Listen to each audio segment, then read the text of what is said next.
Chị ô phong dư cho uống gông trâu. Cô thiệt trí trâu có một trò chiêng. Ô phong dư sư cho sĩ khía xiêng. Chị có thiệt cú ư nhà nhỏ nhẹ. Giá trị tao do có tụ bọn niên. Lời chịu ở chàng cô chỉ tụ xiêng. Chị ô phong dư sĩ lưu ý chí. Yêu uống gông trâu cho cả chơi lì. Chỉ xa tăng lì đâu có liều. Yêu ô phong dư có ta tiền nô. Yêu xí nhô ta kì nô mua. Thiên lý xí chua xí hư xí lù. Yêu ô có khu mù ta ý chí. Giờ xí tao ô có nhẹ ta yi. Lời yên rong đùa tao có ô gì. Chỉ giờ xí lù ô nên chẳng đi. Yêu ô phong dư thiên dô ý chí. Giờ cụ nó chỉ nhớ tụ có lù.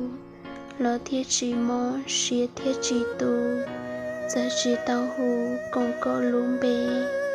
Chùa tao ua kê còn ý lùm đu.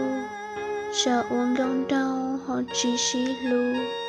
Chà họ xin dù dễ yu khu xì. Chị ua phong dư thiết cả ý chí. Kế lù mong kỳ chúa yêu thảo chiang. Lô mê lùn thê họ yu tờ tua. Lô mê số qua họ yu tờ lô. Chị ô phong dư nhó mô lì nô. Chỉ mô sĩ cho, chỉ mô sĩ khi. Nhôn đêm bao chá, thiết chỉ thua ly. Giá trị tao nhô, còn ý chúa yi. Mà ô phong dư rong mô ý chí. Cụ thiết chỉ plan đời có mô ly. Mà nhé lũ con hầu sản rụp ly. Chỉ tao sợ ý chí đời có ý sáng. Có tuôn gao nhà, giờ chỉ yêu cụ. Lo thiết chỉ cụ, thiết chỉ mô xiang. Lũ cụ mô ý, thiết chỉ nữ tàng. Sợ uống gông đau, họ lũ chỉ cao. Đến chế lũ xiang, dùa mô qua đời. Ô phong dư đời, lũ chay lũ nhôn. Giờ nhẹ mù nhẹ, lo thiết chỉ đông. Ô kê chơi chông, lo thiết chỉ thuồng.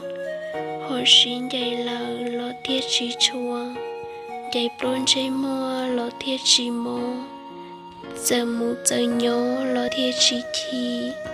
Yêu phong dư, thiết cả ý chí.